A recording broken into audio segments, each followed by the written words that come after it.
What is happening, guys? The Comics Kid 2099 here. I have a volume of Wolverine and the X-Men to review for you guys. This is volume 5. As you can see here, Wolverine is fighting Frankenstein's monster. That may not be incredibly clear from the cover, but that is Frankenstein's monster. And this book collects issues 19 through 24 of Wolverine and the X-Men, written by Jason Aaron, drawn by Nick Bradshaw, and a couple of other artists who I am not immediately familiar with right now. Let's see here. Oh no, it's just Nick Bradshaw, and then the rest of these guys are inkers. They're just as important as a penciler, but I thought that these names down here were all pencilers. Also, they're not.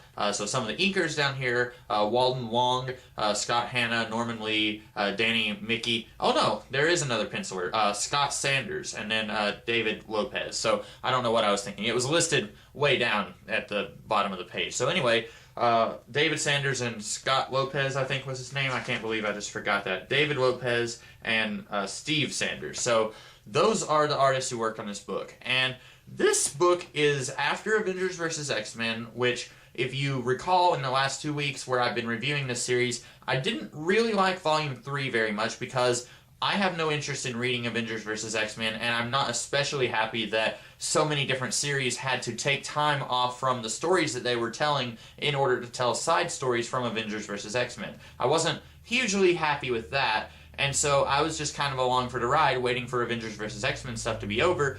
I didn't really like Volume 3 because it tied in pretty heavily with Avengers vs. X-Men while still managing to tell a little bit of its own story on the side. And then Volume 4 I liked quite a bit because it kind of reversed that, where it was doing Avengers vs. X-Men stuff kind of on the side, and then it was doing its own thing more in the foreground. Well, now, after Avengers vs. X-Men, this series is, in theory, ready to get back on its feet and do back what it was doing before Avengers vs. X-Men. And I like this book pretty much, but there are a few complaints that I have. First of all, my first complaint is, in the aftermath of Avengers vs. X-Men, this series added a few new characters. And it's a situation where, from a plot point of view, adding these characters to the book makes sense. But this book already had so many characters that I feel like it's overcrowding itself by adding new characters. You've got this new mutant girl who, she became a mutant after the events of Avengers vs. X-Men, which I guess that series, or that mini-series, ended with Hope creating a new generation of mutants, which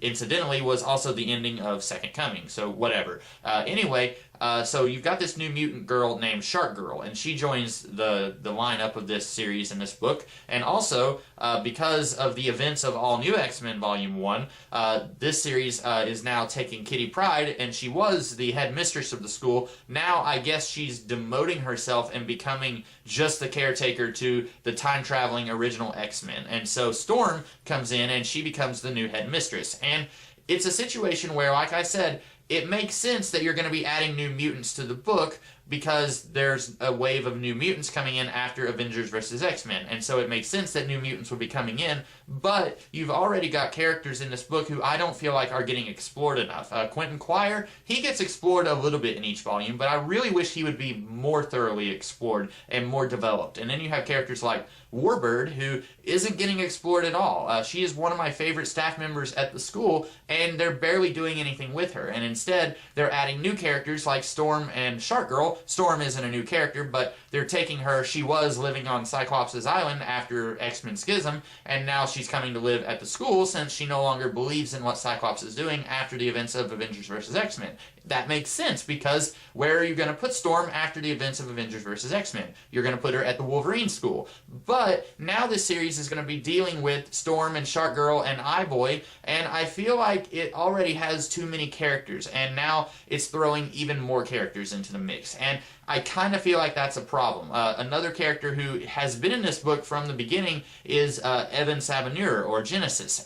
He's been here from the beginning, but he barely gets to do anything. Mostly, each volume just kind of exists to remind you that, hey, he's a clone of Apocalypse, and he's maybe going to become evil one day. This book doesn't even go that far. It barely even mentions that he's a clone of Apocalypse. You wouldn't even know that if you hadn't been reading the rest of this series. So that's my biggest complaint about this book. My my other, not as big of a complaint, but another complaint that I have here is that most of this book is devoted to a story where Frankenstein's monster comes to Salem Center, and he has been hunting down all of the Frankenstein family for as long as he's been alive. Basically, he wants to kill every last Frankenstein, and then he wants to kill himself. I don't really know why. I mean, I get that he's really upset with Victor Frankenstein, who created him, but I don't understand why he wants to hunt down the little Frankenstein kid who's a member of the Hellfire Club, who had nothing to do with creating Frankenstein's monster. At one point, it's kind of hinted that he's working with this witch named Calcabrina, I think is her name, and spoiler for this book, she's working with Azazel, who is Nightcrawler's father, who is kind of sort of the devil, but kind of not really, and she is like stealing all these human souls and working with Frankenstein's monster. But I don't really understand what Frankenstein's monster would need with all of the souls. He's mainly just using her to track down all of the Frankensteins, but it really doesn't make any sense beyond just being petty and wanting to kill all of the Frankensteins for being associated with Victor Frankenstein. It really doesn't make any sense why he wants to kill each and every one of them. And also, I just feel like it takes up too much of this story. This is a 6-issue book, and I think it's like 4 issues of this are the Frankenstein storyline. I really don't think that it needed to be 4 issues long. I think we could have done that story in a little bit less time.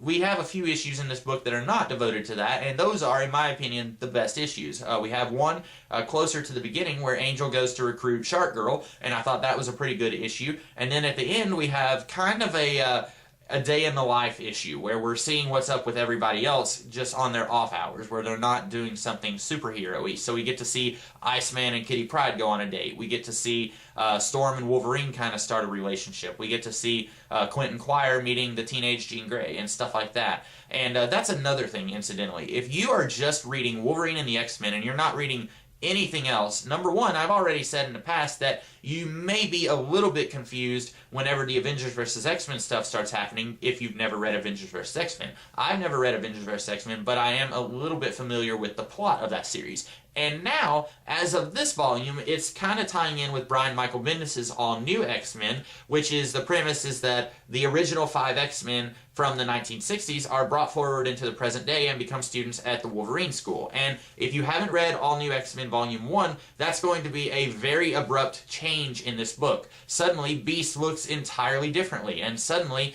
Quentin Quire is talking to teenage Jean Grey. Iceman mentions in one panel that his teenage self from the past has come forward into the present day, but you may still be a little bit confused. It may still be very jarring if you are not reading All New X-Men. Now, I've read All New X-Men Volume 1, so it wasn't as jarring for me, but I do wish that this series was able to stay a little bit more isolated from all of the other X-Men books. One thing that I really liked about Post-Schism was that the stuff happening in Wolverine and the X-Men was kind of happening all on its own, and you didn't have stuff happening there that was going to affect what was going on in Uncanny X-Men by Kieran Gillen. They could both kind of exist on their own without constantly crossing over with each other. And now, after Avengers vs. X-Men, you've got Brian Michael Bendis doing a comic that's set at the school, and then you've got Jason Aaron doing a book that's set at the school. And it kind of means that I don't want to go so far as to say that you have to read both books in order to understand what's going on, but if you haven't read if you haven't read All New X-Men Volume 1,